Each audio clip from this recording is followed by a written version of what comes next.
Hi BookTube. Today I'm going to be talking about my TBR for the iHeartathon, which is run by Doris from Audiobooks from February 22nd through the 28th. And you might be seeing a lot of TBRs from me this coming week because of all the different challenges I'm going to be trying to accomplish in March. So, but this one is for February, the last bit of February.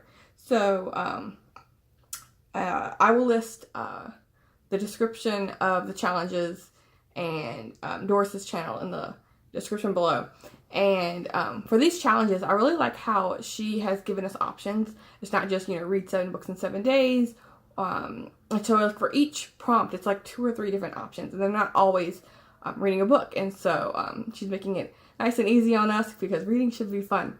And so the first prompt is BFF, a buddy read, a recommendation from a friend, or dinner with a friend. And I'm actually going to go with dinner with a friend. Normally throughout the weekdays, I don't tend to do much. I'm either tired or I just want to rest and relax at home. But this week, actually, I went out with a friend to celebrate their birthday. And I actually didn't mind spending some time away from home on a weeknight. And so I'm going to try doing that again this week. Or this coming week. So number 2, Book Bestie, a book from a favorite genre, a reread, or a bookish gift. And I'm going to go with a book from favorite genre. I'm currently reading right now Into the Hands of the Soldiers, Freedom and Chaos in Egypt and the Middle East. I'll show you a picture of that real quick. And this is like a nonfiction book about the uprising in Cairo.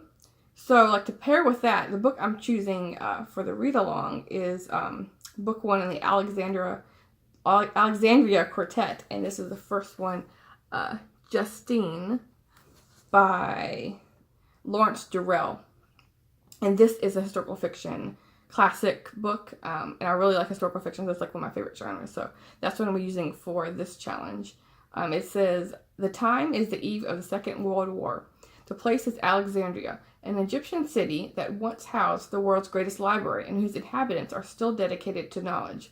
But for the obsessed and purblind characters in this mesmerizing first novel of the Alexandria Quartet, the pursuit of knowledge leads to no library, only to the bedrooms in which each seeks to know and possess the other. Since its publication in 1957, Justine has inspired an almost religious devotion among readers and critics. So that sounds good to me. So that's what I'm going to use for that challenge. Number 3, Young at Heart, a picture book middle grade reader, YA, a book featuring an octogenerian or a heart-healthy hike. And I do plan on hiking, I guess you would say. I walk my dog every single day. I don't tend to go into the mountains and hike as often as I would like, but I will be walking for sure. So I'm going to be choosing for this one a young adult book called Walk Two Moons with a really pretty cover by Sharon Creech. And the description for this one says, how about a story? Spin us a yarn. Instantly, Phoebe Winterbottom came to mind. I could tell you an extensively strange story, I warned. Oh, good, Graham said. Delicious. And that is how I happened to tell them about Phoebe, her disappearing mother, and the lunatic. And so for this one, I chose it because it's a Newbery Medal winner. And so I'm trying to, as a side project, get through some of the Newbery winners for children's fiction. So I'm killing 2 birds with 1 stone there. So number 4, Sweet Treats. Grab a book you've been wanting to read or buy yourself chocolate and or flowers. I have a cat, so I know flowers and plants, there's a lot that's poisonous to them, so I don't tend to have flowers or plants around in my house. But for sure, I might be eating some chocolate this week. But I'm going to be going with a book I've been super excited to read. The End of Ice,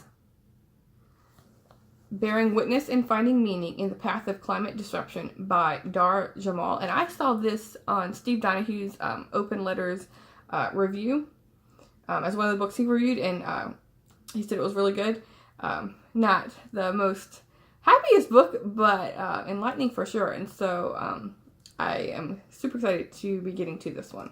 I really like environmental books, like biology and right now, of course, with climate change, there's a bunch of climate change, like end of the world kind of books, and so I've been reading them as they come out and catch my eye. So number 5, Cruising, an audiobook, a book with a vehicle on the cover, or go cruising. Well, I hate driving, so I won't be spending any time in the car that isn't necessary. I like going on vacations. I don't mind driving for vacations, but if I'm just like on a weekend, just going for a drive, that's not really my thing. So I'm going to be going with audiobook. And this one is Saints for All Occasions by J. Courtney Sullivan. And I read another book by her, Maine, last year, and I really liked that one. And so this is one just happened to be available on audio for me. And this says, Nora and Teresa Flynn are 21 and 17 when they leave their small village in Ireland and journey to America. Nora is the responsible sister. She's shy and serious and engaged to a man she isn't sure that she loves. Teresa is gregarious, and she is thrilled by their new life in Boston and besotted with the fashionable dresses and dance halls on Dudley Street. But when Teresa ends up pregnant, Nora is forced to come up with a plan, a decision with repercussions. They are both far too young to understand. So this one sounds like a good read for me. I like family dramas and especially sisters and their opposite personalities. Because me and my sister have completely opposite personalities, so I can kind of see myself in some of these books. And so yeah, that's going to be my audiobook. Number 6, a quickie, a graphic novel, novella, short story, a romance, or a kiss. And I'm going to go with a graphic novel. This one, I've been choosing this one because there's a movie coming out. And I have never read, I'm not really big into superhero comics. So I'm really far behind in that. But this one is Captain Marvel, Higher, Further, Faster, More. And so I'm going to prepare myself for the movie coming out. I'm not sure if this one exactly ties in with the story of the movie, but I thought, it says volume 1, and so it was released in 2014, so I'm going to go with this one.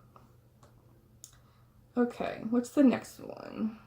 The last one, number 7, cover by, a book with a beautiful cover, or a cover by. And so I'm going to be choosing a book I've been meaning to read for the last couple months. And I think this was a pretty cover. Winter by Allie Smith. I read Autumn, I think 2 years ago, and so this one is number 2 in her seasonal series. And this says, winter, bleak, frosty wind, earth as iron, water as stone. So the old song goes, the shortest days, the longest nights, the trees are bare and shivering, the summer leaves, dead litter. The world shrinks, the sap sinks, but winter makes things visible. And if there's ice, there'll be fire. And so, yeah, this is going to be the book I'm choosing for that challenge. So, wish me luck on these 6 books, because the first one I'm going to be doing dinner with a friend. So, yeah, I hope there'll be other people joining in. So, yeah. I'll do a wrap up at the end of this, and since I don't really know how to vlog, I might maybe do snippets or clips, maybe, of maybe a hike or something like that. So yeah, thanks. See you soon, BookTube.